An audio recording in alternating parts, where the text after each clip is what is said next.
Glória a Deus. Estão todos bem?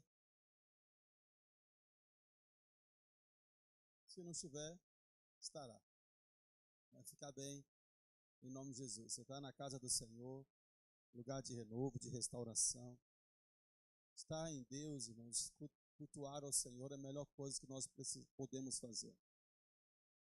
Muitas vezes, trocamos esse momento, esse ambiente por outras coisas,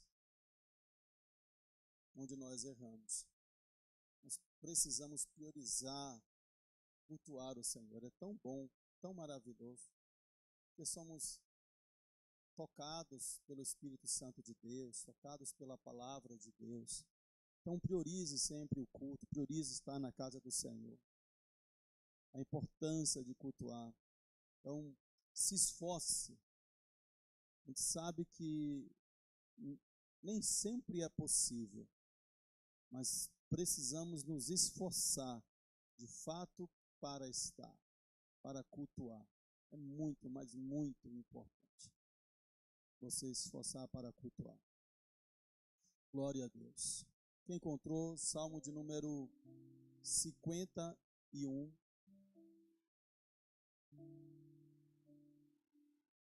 Quem não encontrou, diga, eu estou procurando.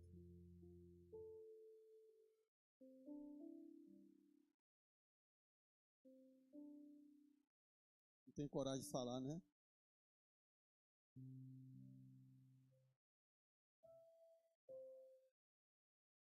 Salmo 51, versículo de número 1.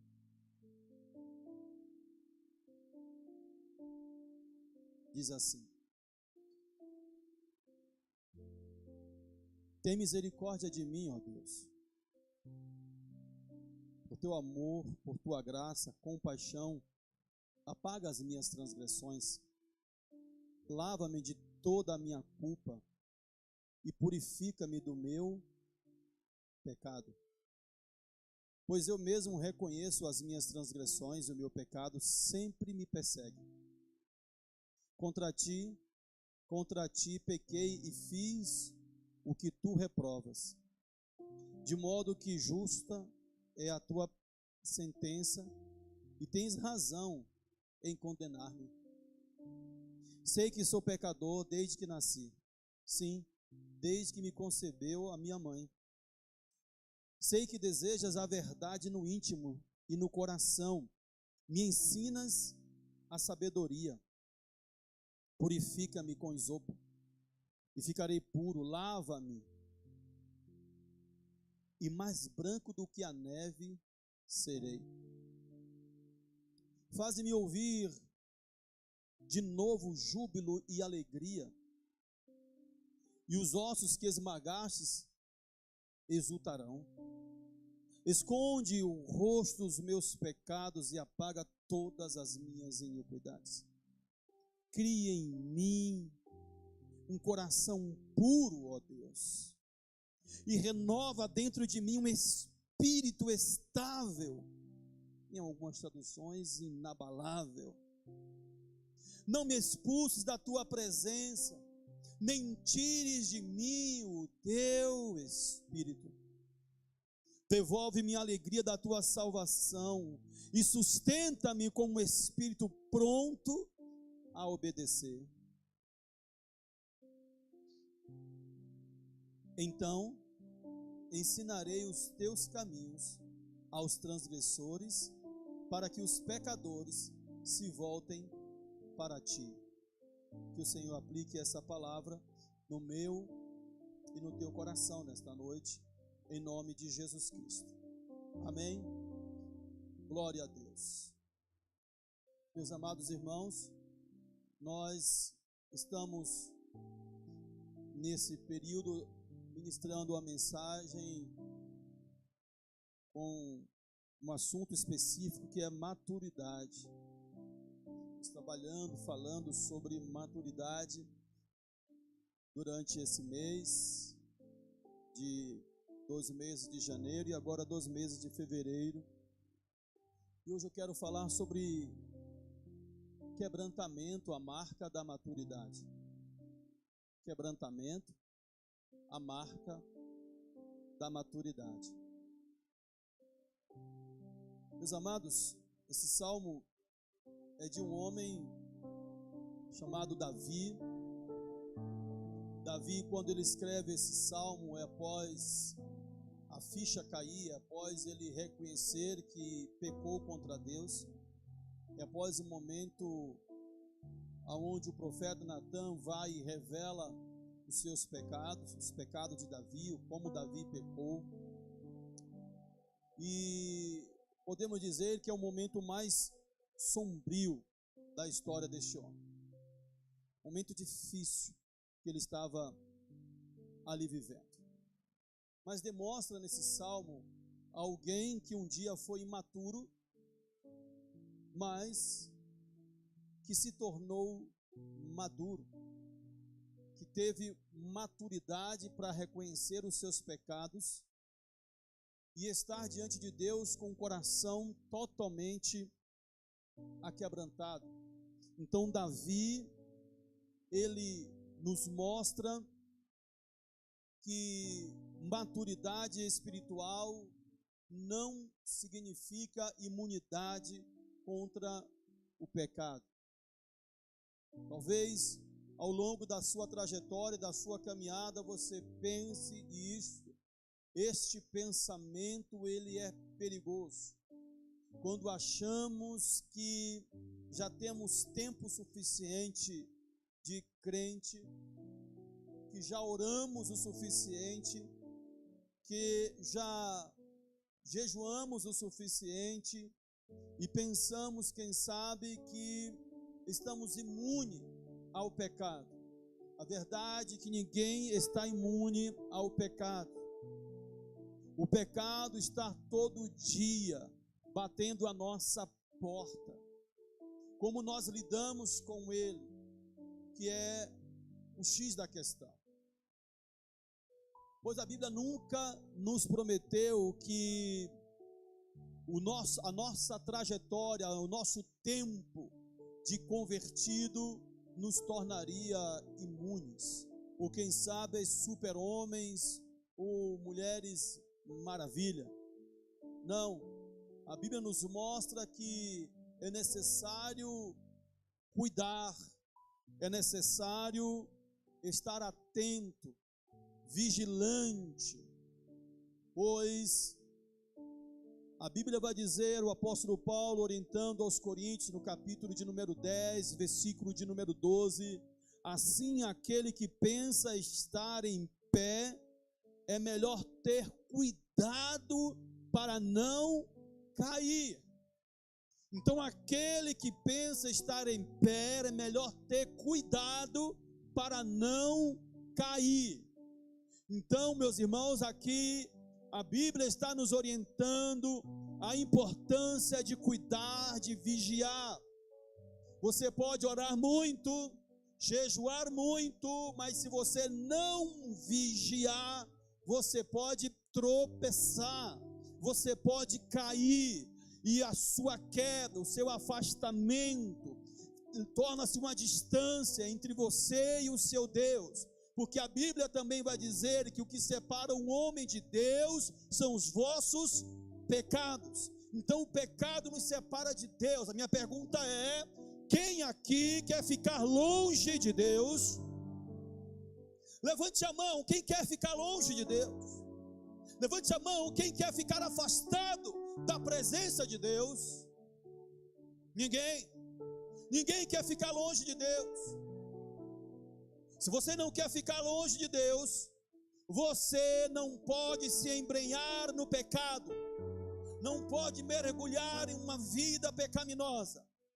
Todavia, porém, se você cair, se você pecar, lembre-se do segredo que é o arrependimento, porque o arrependimento, o confessar, o se arrepender, é isso que traz o homem de volta à comunhão, ao relacionamento, à intimidade com o seu Deus. Esse salmo, como eu disse, o salmo de número 51, ele nasce no momento mais sombrio da vida de Davi. Davi, ele não escreve aqui como alguém que é um iniciante, alguém que é inexperiente. Ele fala como um homem, sim, experiente, um homem ungido, um homem vitorioso, um homem conhecido até mesmo como um homem segundo o coração de Deus. Mas este homem foi o mesmo que caiu, e caiu gravemente. Mas o que esse salmo está trazendo para nós, que este mesmo homem que caiu, ele volta-se para o Senhor com o seu coração totalmente aquebrantado. É um aquebrantamento verdadeiro, sincero diante de Deus. Esse salmo aqui, ele nos ensina que o pecado, ele não começa no ato em si, mas sim nas nossas decisões. O pecado, ele começa nas suas decisões, e quem sabe nas pequenas decisões, em atos silenciosos. Meus irmãos, agora, olhando para Davi, percebemos que a maturidade, ela nos revela que, de uma forma tão maravilhosa, tão poderosa, uma postura de alguém que era imaturo, mas que aprendeu com os seus erros, e podemos dizer e chamá-lo de alguém que amadureceu depois da sua queda.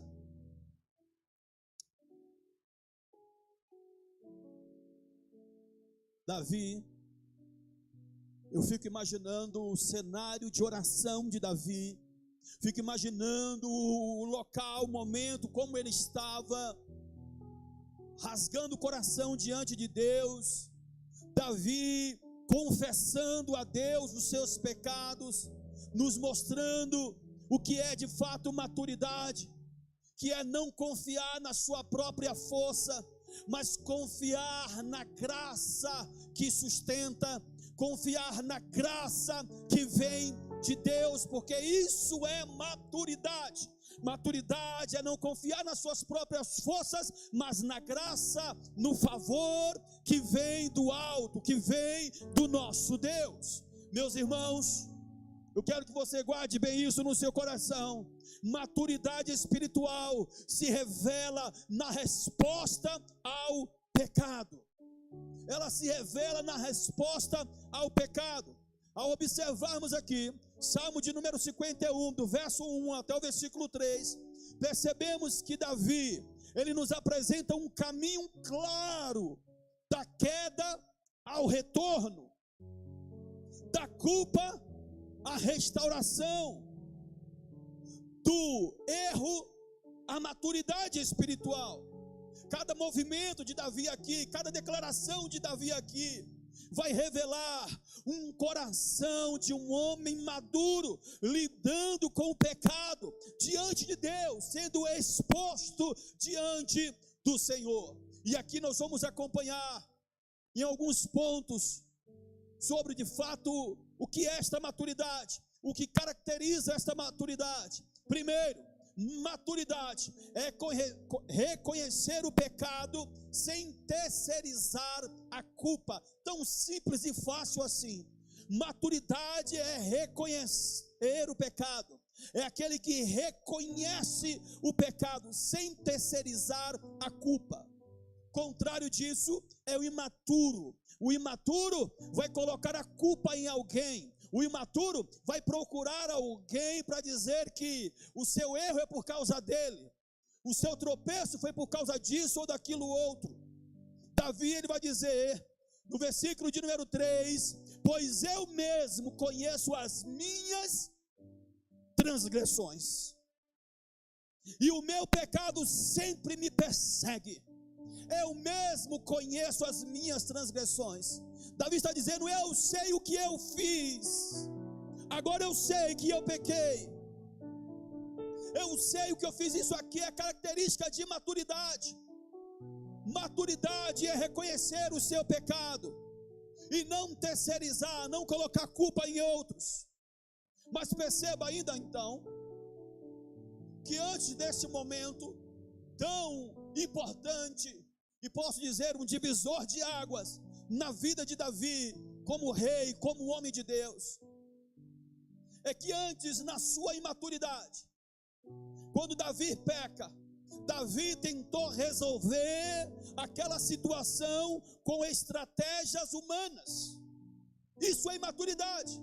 É quando queremos resolver os nossos problemas, as nossas situações, ou vencer os nossos pecados com estratégias humanas. Ao invés de se arrepender de um arrependimento divino, buscamos estratégias humanas para mascarar, para ludibriar a outros. Esse Davi, no auge da sua imaturidade, ele tentou encobrir o seu pecado através de manipulações, manipulando Urias, marido de Betseba, a mulher que ele possuiu. Davi pecou contra Deus, pegando uma mulher que não era dele, Betseba. Por causa desse pecado, entrou aquele velho ditado que diz que um abismo, o ditado era sobre a bola de neve, mas não era sobre o abismo, mas tudo bem. O ditado era sobre a bola de neve, que se nós não cuidarmos, vira uma bola de neve e vai aqui. Mas também agora podemos aplicar, que não é ditado, é bíblico, que um abismo chama outro abismo, tudo bem? Então, um abismo chama outro abismo. Se não cuidarmos, vira de fato essa bola de neve. Ele pecou, agora lutando com seus próprios esforços, com as estratégias humanas, agora se torna um assassino também. Olha que quadro. Vivendo aqui a síndrome da máscara, mascarando os seus pecados, escondendo os seus pecados, procurando gerenciar os seus próprios pecados. Pecados não podem ser gerenciados. Pecados precisam ser lançados diante de Deus, precisa ser realmente apresentado ao Senhor com o coração aquebrantado, um coração contrito. Eu estou falando hoje sobre o coração contrito, porque é isso que Deus espera de nós. Se você pecar, se arrependa, se lance diante de Deus, confesse os seus pecados, não silencie. Cuidado, porque o pecado escondido é como um câncer que vai matando os poucos, que vai consumindo a alma. O próprio Davi vai dizer: enquanto eu ocultei os meus pecados, os meus ossos se esmagaram. Era como sentindo dores e os ossos se esmagando. A culpa,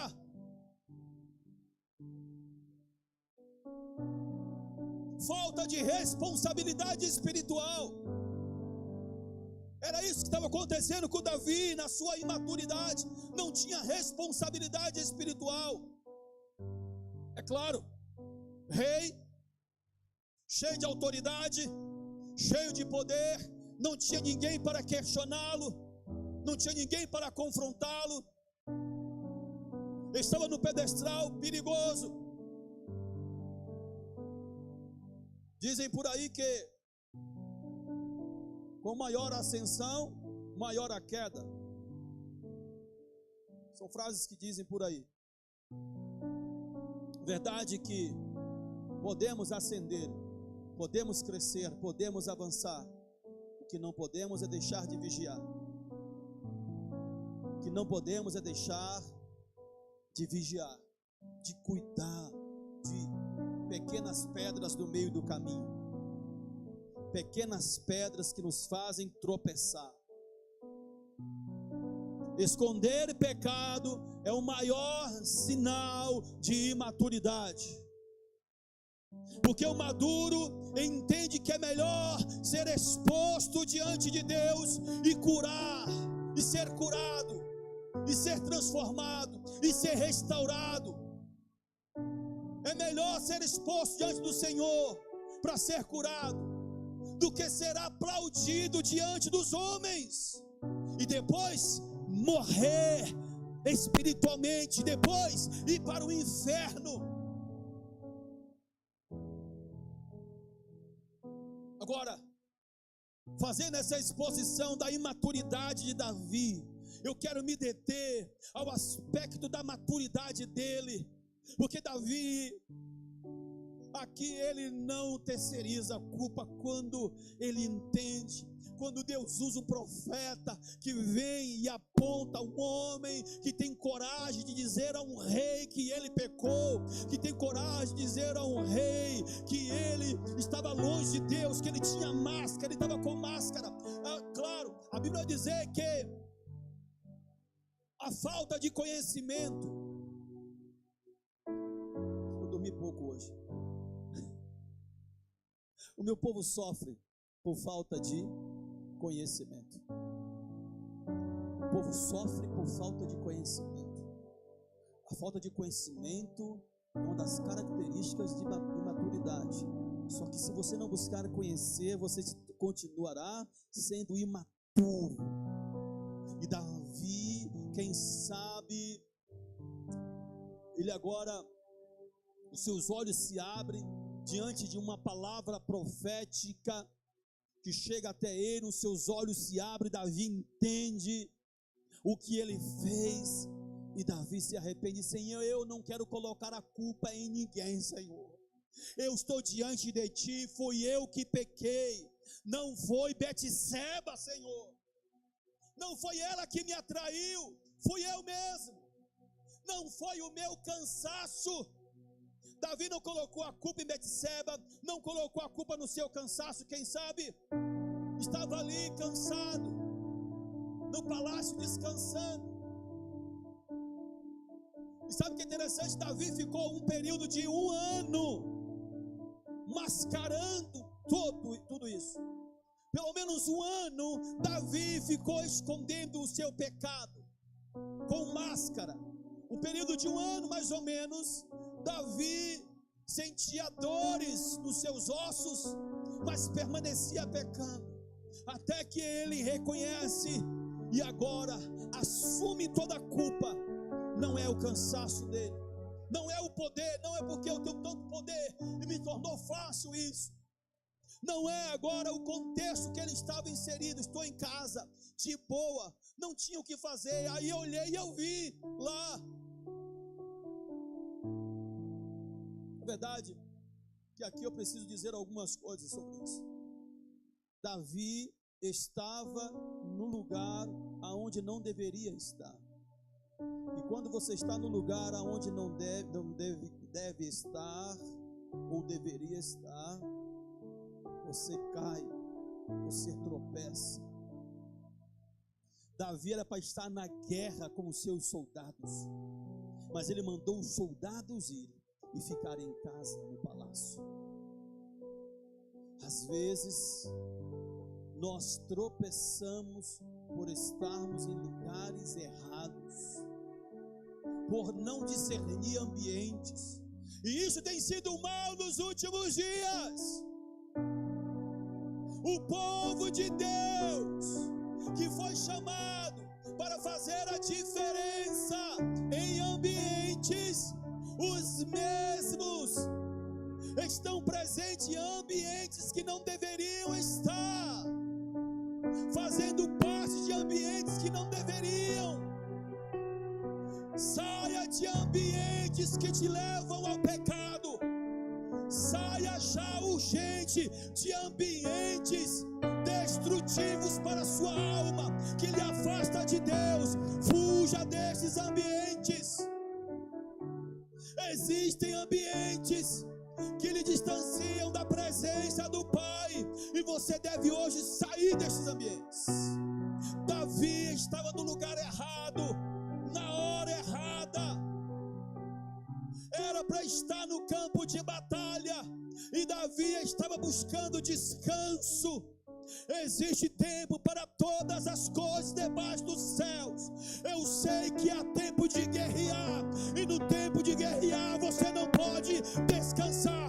No tempo de guerrear você tem que emplacar sim a espada, o escudo, e sair para a peleja, e sair para a guerra.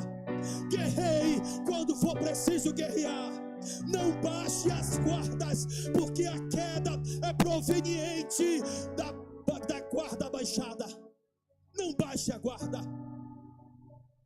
Não se acomode, porque você tem poder, porque você tem capacidade, porque você já tem maturidade, porque você já isso, aquilo, outro, e você se acomoda, baixa as guardas. Preste atenção.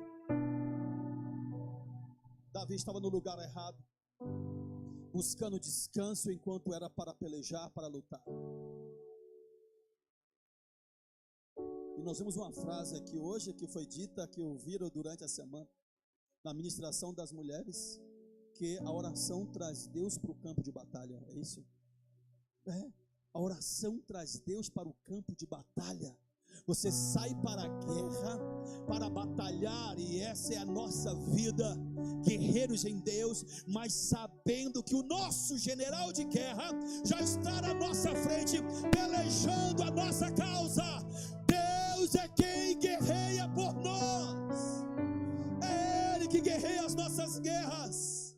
Então, não baixe as guardas, não permaneça em ambientes que lhe fazem pecar, não permaneça nesses ambientes. Davi estava lá descansando, quando era para lutar. Davi estava ocioso. Ociosidade é um mal. Tem gente dizendo: ele trabalha muito na igreja, ela faz muito tempo coisa na igreja, se dedica muito, só anda na igreja, Tem gente que fala isso. Eu vi algumas, carrossel que fala, né, no Instagram, alguns carrossel,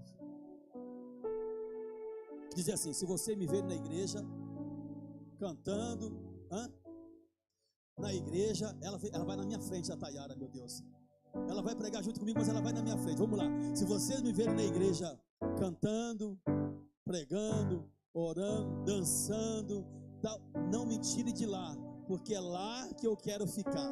Vocês viram isso por aí? Se vocês me virem por quê, meu irmão? Quantas pessoas falaram: eu vou parar de fazer o que eu estava fazendo, eu vou diminuir a minha carga, diminuíram a carga, não se envolveram mais, não fizeram mais nada.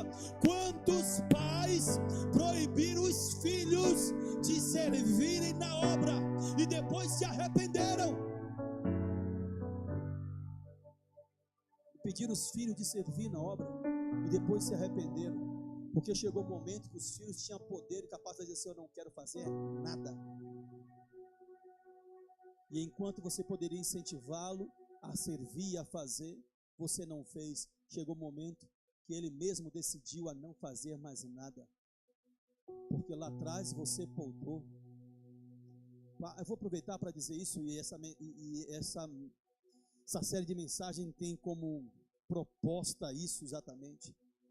Olha, às vezes tem ensaio, tem reunião, tem isso, tem aquilo outro na igreja, e jovem, adolescentes, muitos dependem dos pais para fazer tudo, e aí o pai fala: eu não posso, eu estou cansado, eu não vou levar não, eu não posso, porque eu vou lá. Meu irmão, se sacrifique, vá leve, traga, fica lá sentado, se possível, fica lá sentado, lá estando, sei lá, 1 hora, 2 horas, enquanto ela ensaia, enquanto ele ensaia, espere o teu filho ensaiar, incentive ele a participar de tudo na obra de Deus, tudo que ele puder participar, incentive, porque são estas pessoas, são estas crianças, esses adolescentes que um dia vão crescer e vão continuar apaixonados por Jesus, porque aprenderam a servir no reino, aprenderam a servir na obra.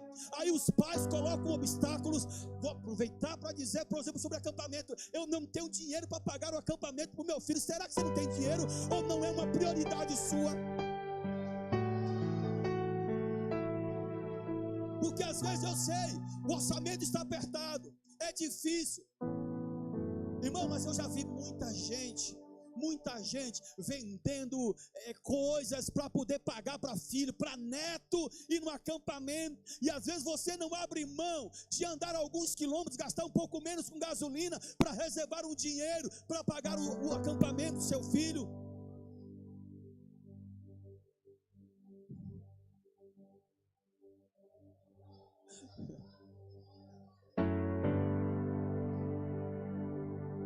Irmãos, nós precisamos incentivar, nós precisamos fazer.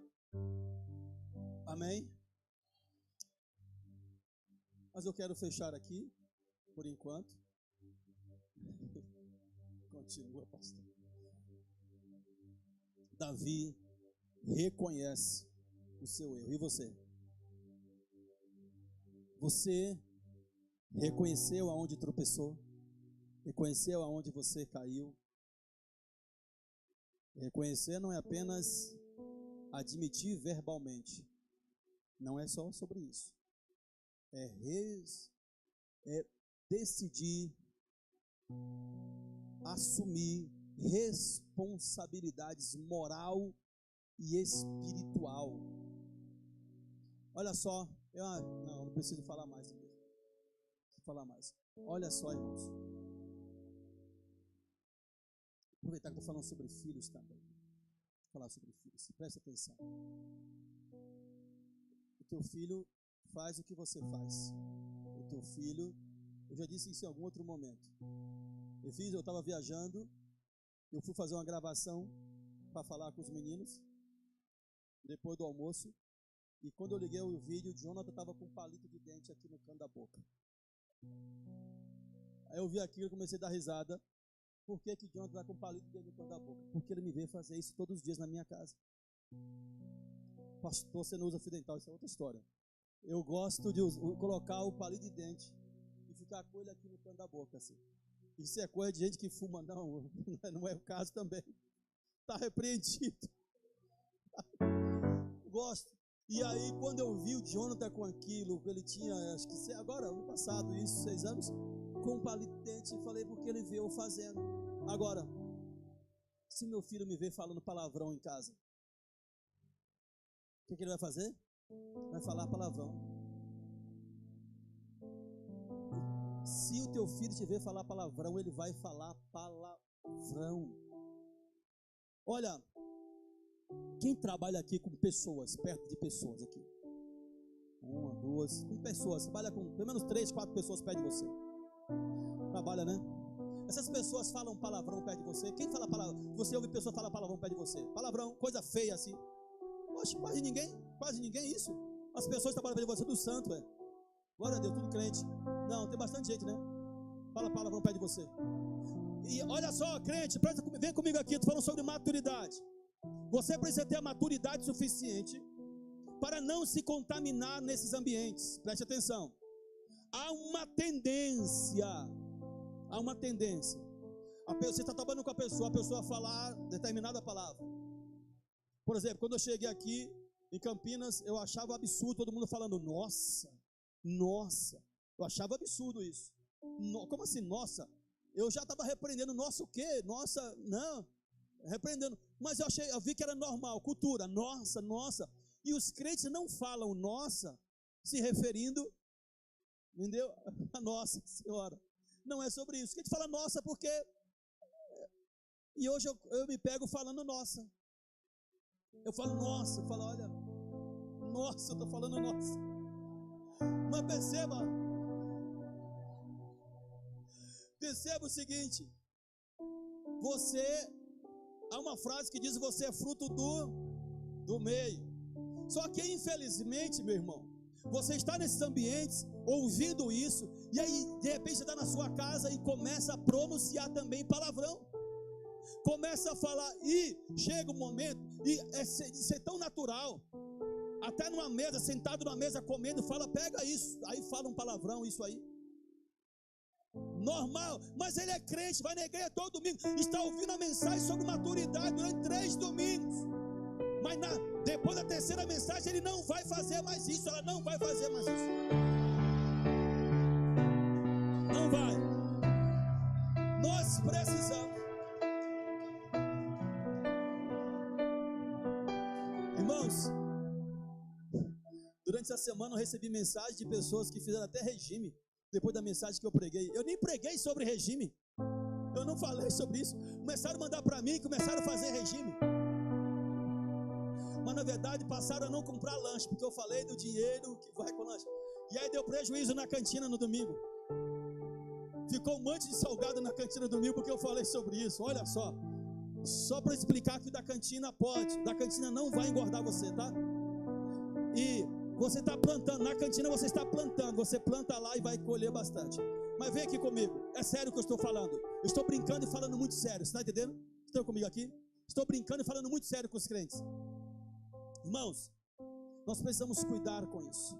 Aquilo que nós estamos falando, porque nossos filhos estão absorvendo. E aí a Bíblia diz que a boca fala que o coração está cheio. Você vai sendo contaminado, se enchendo nesse ambiente aí de palavrões, de coisas horríveis. E essas coisas desagradam a Deus, porque não pode jorrar água doce e salgada da mesma fonte. Não pode jorrar água doce e salgada da mesma fonte. A boca que diz glória a Deus, aleluia, não pode ficar falando palavrão, trazendo maldição para dentro de casa. Não traga maldição para sua casa. Abra sua boca para profetizar. Abra sua boca para falar das coisas do reino, das coisas de Deus. Permita fluir dos teus lábios rios de águas vivas. E chegue junto com os teus filhos. Chegue junto. Brigue, proíba. Mostra a varinha lá, aqui, ó. Se falar palavrão, chega junto. Há uma frase mundana que diz: faça o que eu faço, faça o que eu digo, mas não faça o que eu mando. Eu sou péssimo em ditados. Calma, gente, vamos aqui, calma aqui. Tayara, diga aí. Faça o que eu falo, mas não faça o que eu faço. Isso não está escrito na Bíblia. Não está escrito na Bíblia. Você precisa dar exemplo. Se você quer que os seus filhos falem coisas boas, se você quer que os seus filhos declarem palavras de bênção e não de maldição, seja o primeiro a fazer isso. Amém?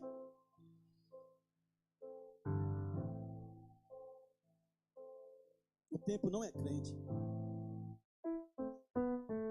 Eu só estou no primeiro ponto da mensagem.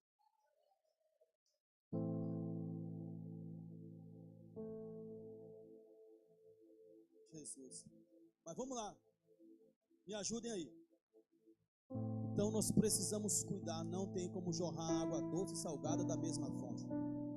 Pastor, até hoje eu falava palavrão. Você levanta a mão, pelo amor de Deus. Até hoje eu falava. Até hoje eu tinha atitudes assim. Até hoje eu me comportava desse jeito. Vou fazer diferente. Em nome de Jesus, vai valer a pena. Como eu disse, eu recebi mensagens. Olha, parece algo brincadeira, engraçado, mas isso é muito sério. Isso eu entendo o poder da palavra. Eu estou entendendo que está fazendo efeito isso. Eu tenho ouvido testemunhos, mensagens que mandam de comportamentos errôneos, mudados, transformados. Isso é maravilhoso. E eu espero muito em Deus que aquilo que eu estou falando hoje aqui, que isso possa ser uma realidade na sua casa, na sua família. Depois, não transfira responsabilidade para os seus filhos, dizer que eles são culpados disso, daquilo, outro, sendo que você mesmo não deu testemunho. Volto para Davi, pois Davi disse: eu pequei contra ti somente eu pequei. Ele reconheceu, Davi admitiu o seu pecado, não só de maneira verbal, mas houve um coração totalmente derramado, totalmente quebrantado diante de Deus. Sábio Salomão, escrevendo Provérbios, no capítulo de número 28, verso 13, vai dizer assim: quem encobre os seus pecados não prospera. Quem encobre os seus pecados não prospera, mas quem os confessa e os abandona encontra misericórdia. Isso é maturidade, arrependimento. aquele que se arrepende, que não fica simplesmente se justificando, colocando a culpa em outros, mas que reconhece, que renuncia, que está disposto a renunciar por amor a Deus. Próximo ponto dessa mensagem: maturidade busca arrependimento profundo, não remorso superficial. Maturidade busca um arrependimento profundo, não remorso superficial. Davi vai dizer no Salmo de número 51, verso 10: cria em mim um coração puro, ó Deus, e renova dentro de mim um espírito estável, um espírito inabalável. Irmãos, Davi aqui, ele entende que o problema não foi apenas o ato, mas o coração que permitiu o ato. Davi aqui, ele entende perfeitamente que não foi só um momento específico que ele cometeu o pecado. Ele precisava era de mudança interna completamente. Porque falar me perdoa e pronto, se ficasse só nas primeiros versículos, dizendo eu pequei, contra ti somente eu pequei, Senhor. Mas Davi entende que o que ele estava vivendo era algo mais profundo, e que precisava de um arrependimento também profundo, não um remorso superficial. Por isso ele vai dizer: cria em mim, Deus, um coração puro, renova dentro de mim um espírito inabalável. Eu preciso de uma mudança interna completamente, eu preciso de transformação completa, Deus. Davi não pede apenas perdão, ele pede transformação, irmãos. Não é apenas perdão, mas é transformação de dentro para fora. Porque quem sabe externamente estava tudo bem, externamente as pessoas continuavam vendo Davi como um rei, continuavam vendo a autoridade que Davi tinha pela posição. Mas não importava mais para Davi a sua posição, não importava mais para Davi o seu cargo. Davi, ele entendeu que ele precisava de mudança profunda interna. Cria em mim, Deus, muda, Deus, o meu coração, muda, Deus, a minha vida. Cria em mim, Deus, um coração puro e renova dentro de mim um espírito inabalável.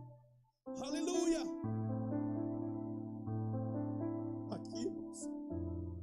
Quando Davi usa essa expressão cria, Davi está apontando aqui para algo que só Deus pode fazer. Porque criar, só Deus pode. Só Deus pode criar. Então Davi está se reportando para Deus, dizendo o seguinte: Senhor, estou te pedindo algo que só o Senhor pode fazer. Estou te pedindo algo que só o Senhor pode fazer, Deus. Deus, cria em mim, Deus, muda o meu coração. É isso, quem sabe você precisa fazer hoje. Quem sabe deve ser a sua oração hoje. Deus, faz aquilo que eu não posso fazer, Deus. Eu não preciso somente de correções, Deus. Eu preciso realmente, Deus, de recriação. Eu preciso de mudança completa, Deus. Davi está completamente contrito, aquebrantado diante de Deus. Não é sobre remorso. Há um texto do apóstolo Paulo escrevendo aos Coríntios, no capítulo 7, segunda carta aos Coríntios, capítulo 7, verso 10. Paulo vai dizer: a tristeza segundo Deus produz arrependimento que leva à salvação e não deixa remorso. Não deixa remorso. É uma tristeza segundo Deus. Mas paralelo a isso, Paulo vai dizer ainda na parte B do capítulo 7, verso 10: mas a tristeza do mundo produz morte. Meu irmão, que tristeza é essa segundo Deus? Não sei se já aconteceu com você, quando você cometeu um pecado e você está dirigindo o seu carro ou fazendo qualquer outra coisa, vai gerando em você uma tristeza. Que tristeza é essa, meu Deus? Que tristeza é essa? A tristeza chamada tristeza segundo Deus, que Paulo vai dizer aqui, tristeza segundo Deus, que Deus permite. Sabe por quê? Porque você tem o Espírito Santo, e o Espírito Santo de Deus não vai deixar você em paz enquanto você estiver em pecado. O Espírito de Deus não vai deixar você tranquilo enquanto você estiver em pecado, enquanto você não confessar, enquanto você não se derramar, não se quebrantar diante de Deus, vai ficar remoendo-se, como disse Davi, é como se os meus ossos se esmagassem, dores dos ossos. Se você tem pecado contra Deus, tem vivido a vida de pecado, e você não sente tristeza, é porque já não tens mais o Espírito Santo de Deus.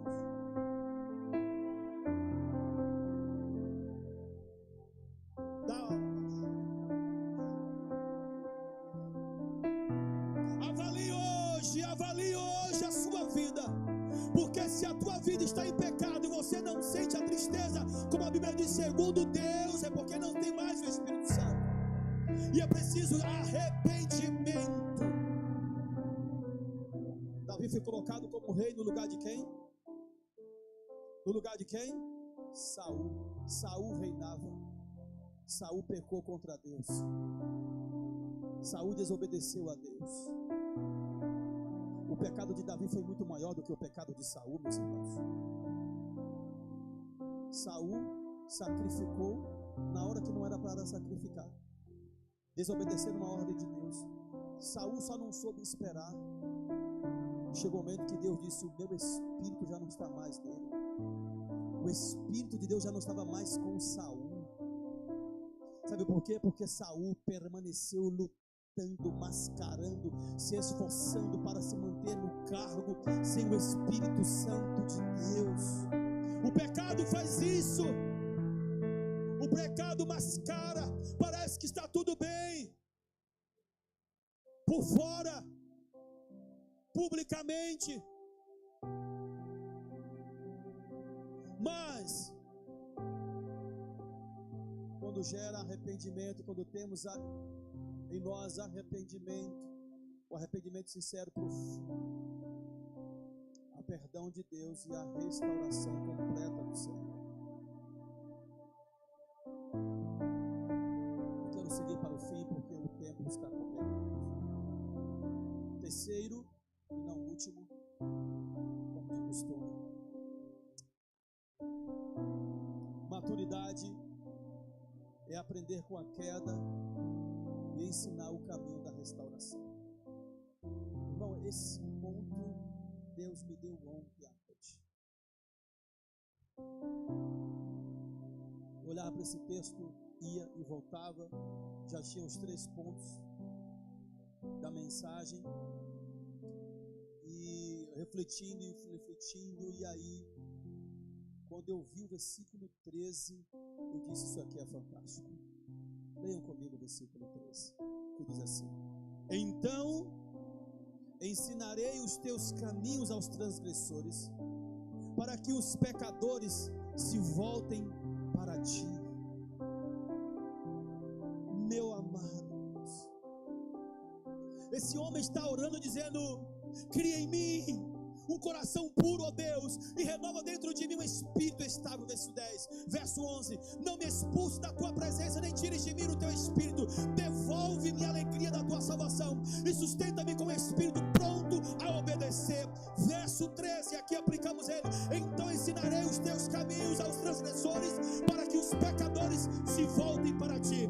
Davi está pedindo algo tão profundo para Deus. Davi está pedindo restauração a Deus, e Davi está dizendo: se o Senhor me restaurar, se o Senhor me mudar, eu vou ensinar outras pessoas a também a mudarem, a serem restauradas. Davi está se colocando à disposição de Deus, dizendo: Deus, restaura-me, Senhor, porque se o Senhor me restaurar, eu serei instrumento nas tuas mãos para a restauração de outras pessoas, Deus.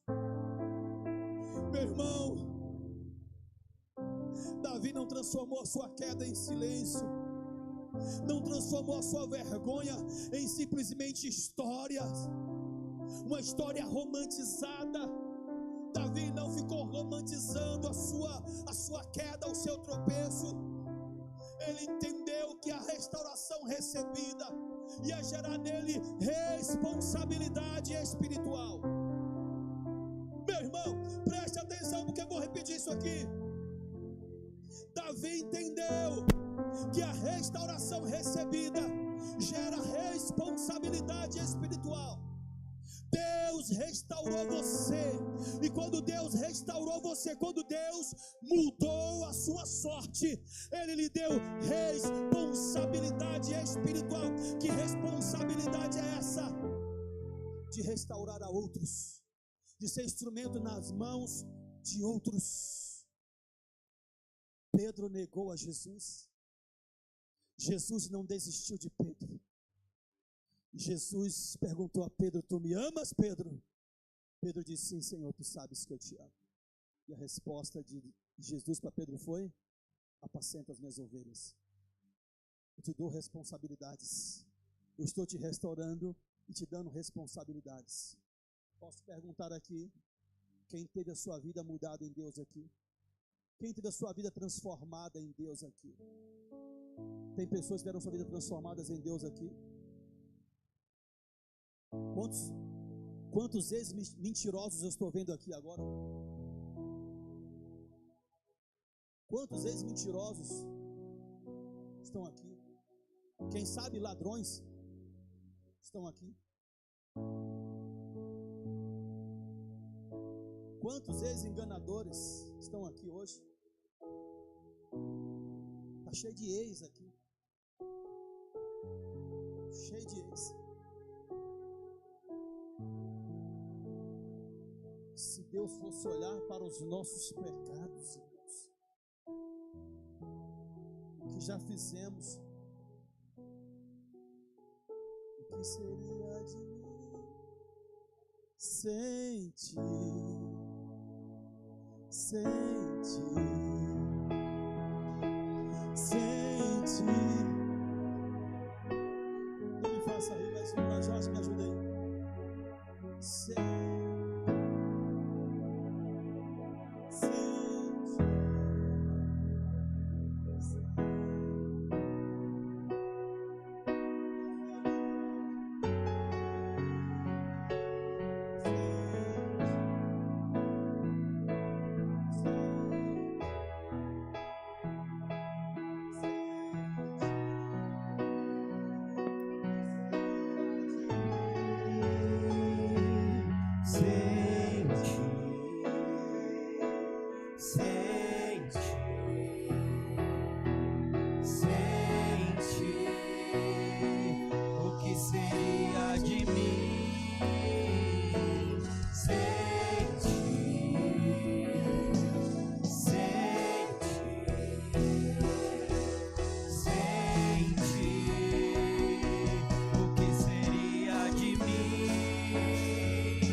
de você se não fosse o Senhor?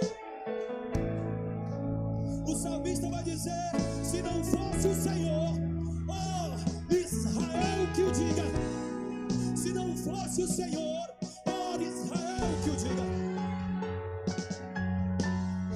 Oh, se não fosse Deus, oh, se não fosse o Senhor, aonde você estaria? Aleluia. Oh, meu Deus do céu, permita ser transformado completamente por Deus. Fique só mais um pouco aí de pé. Esse terceiro ponto vai falar que aquele que foi transformado, aquele que foi restaurado, recebe uma responsabilidade espiritual de restaurar outros. Davi disse isso: se o Senhor me restaurar, se o Senhor me perdoar, se o Senhor renovar o coração puro dentro de mim, um espírito inabalável, Senhor, conta comigo, conta comigo. E você pode declarar o mesmo nesta noite: Senhor, conta comigo, Deus. Usa a minha vida para restaurar outros, Deus. Usa a minha vida. Querido, não se acomode. A imaturidade, irmãos, a imaturidade está muito relacionado à ingratidão. O imaturo pensa que tudo é para ele. O imaturo pensa que a restauração de Deus na sua vida é o ponto final. O imaturo pensa que a imaturidade é o ponto final, mas não é o ponto final. A restauração de Deus é simplesmente a continuação daquilo que Ele está fazendo nesta terra. Deus restaurou você para que você possa ir e ajudar a restaurar outros. Então se mova em Deus, tenha maturidade para dizer: Senhor, eu estou aqui para te servir, eu estou aqui para fazer a tua obra, conta comigo, Deus, dentro dos meus esforços, dentro daquilo que eu posso fazer, eu quero te servir, eu quero fazer a tua obra, Deus.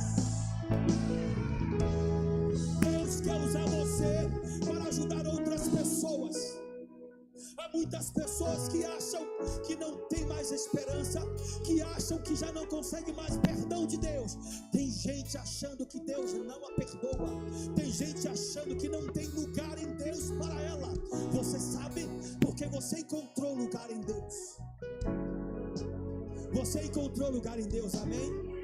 E se você encontrou lugar em Deus, você sabe qual é o caminho que leva o homem a Deus. É o arrependimento. Jesus Cristo leva o homem a Deus através do arrependimento. Você conhece? Então você precisa ser esse proclamador dessa grande boa nova, que é Jesus Cristo. Muda histórias, transforma vidas. Deixa Deus usar você para mudar a história de outras pessoas. Amém? Glória a Deus. Quarto e último ponto. Já estou acabando, irmãos, mas é preciso pregar isso aqui. Me dê só mais 5 minutos. Você pode me dar mais 5 minutos? Você pode se assentar por um instante? Aleluia!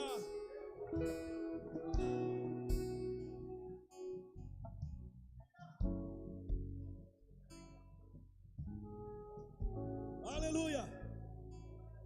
Quarto e último ponto.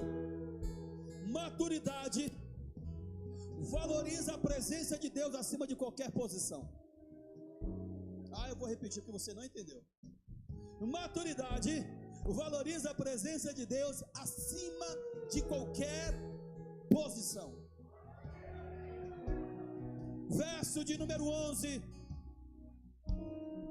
O verso de número 11 e 12 vai dizer: não me expulse da tua presença. Não me expulses da tua presença, nem tires de mim o teu Espírito Santo, ou o teu Santo Espírito. Devolve-me a alegria da salvação e sustenta-me com o espírito pronto a obedecer. Olha a preocupação de Davi. Me chama a atenção isso aqui, porque Davi tinha uma grande preocupação, era da presença. Não me tires da tua presença, Senhor. Só quando você se torna alguém maduro espiritualmente, você entende a importância da presença de Deus. Você entende que nada se compara à presença de Deus. Davi aqui, ele não pede o trono. Davi não pede a sua reputação, não está preocupado com a sua reputação. Davi não está preocupado com o seu prestígio, não está preocupado com a aprovação pública, não é nada disso. Davi não está preocupado com o que vão dizer, o que vão pensar. Davi tinha uma preocupação, era ser expulso da presença, ser tirado da presença. Davi disse: não me expulse da tua presença, não retires de mim o teu espírito. Isso revela uma maturidade profunda de alguém que conheceu a presença, de alguém que desfrutou da presença de Deus. E quem conhece esta presença sabe que não dá para viver sem ela. Não dá para viver longe da presença. Quem já desfrutou da presença gloriosa de Deus sabe que não pode viver longe, porque sem a presença o trono é vazio, irmãos. Sem a presença, meu irmão, de Deus, nenhum título é suficiente. Nenhum título é suficiente, é tão importante quanto a presença. Porque sem a presença de Deus, a unção vai ser simplesmente aparência. Aparência. E o que importa a aparência, se não tivermos a presença? Porque sem Deus, meus queridos irmãos, sem a presença de Deus, todo sucesso humano é simplesmente nada. Aquilo que Paulo disse eu considero como esterco. Considero como esterco. É nada se não tiver a presença.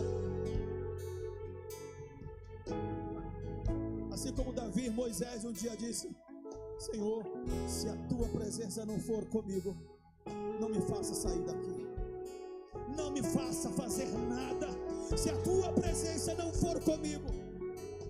O maior temor do coração maduro não é a sua posição, não é os seus títulos. O maior temor do coração maduro é de perder a presença de Deus.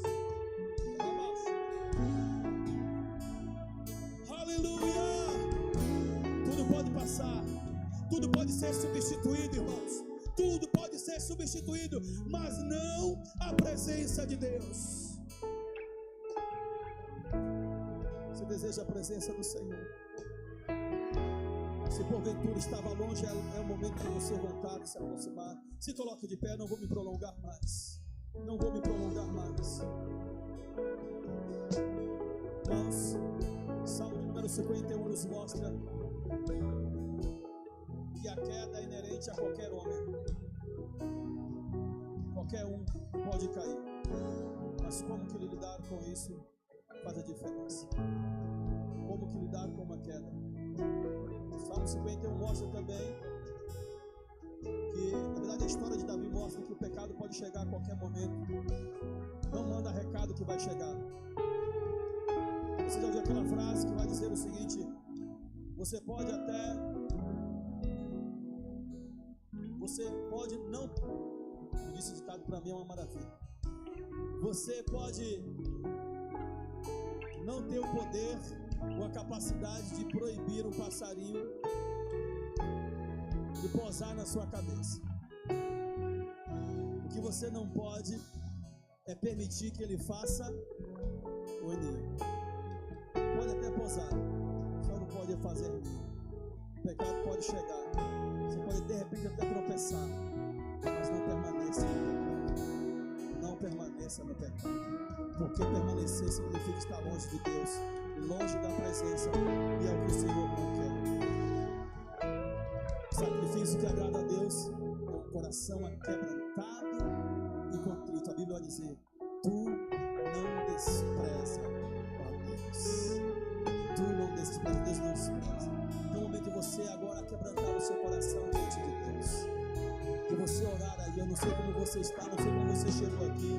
Como está o seu coração, amado? Como está o seu coração, meu amado? Você conhece, quem conhece a sua vida é você e Deus. Deus sabe como você está. Rasgue agora o teu coração diante do Senhor. Fale com Deus. Se você peça perdão ao Senhor e diga: Senhor, não se afaste de mim a tua presença. Eu quero a tua presença, eu preciso de ti.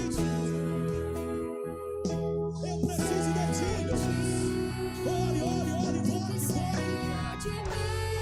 Se arrependa.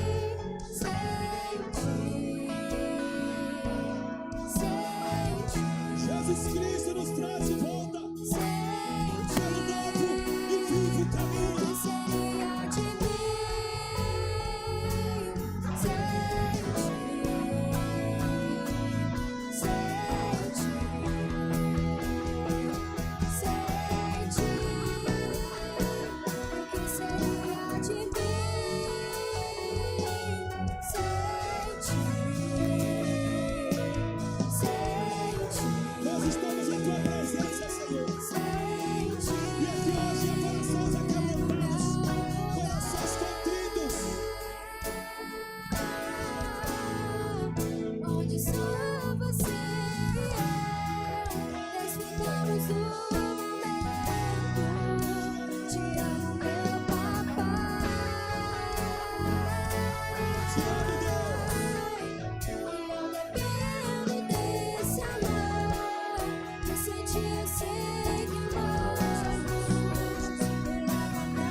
Jesus morreu em nosso lugar. E nós temos lugar em Deus, pelo novo e vivo caminho. Em Jesus, por Jesus, o caminho de volta a Deus é Jesus Cristo, o Senhor da nossa vida. Jesus Cristo é Senhor das nossas vidas. Jesus morreu por você. Está te dando também uma oportunidade hoje.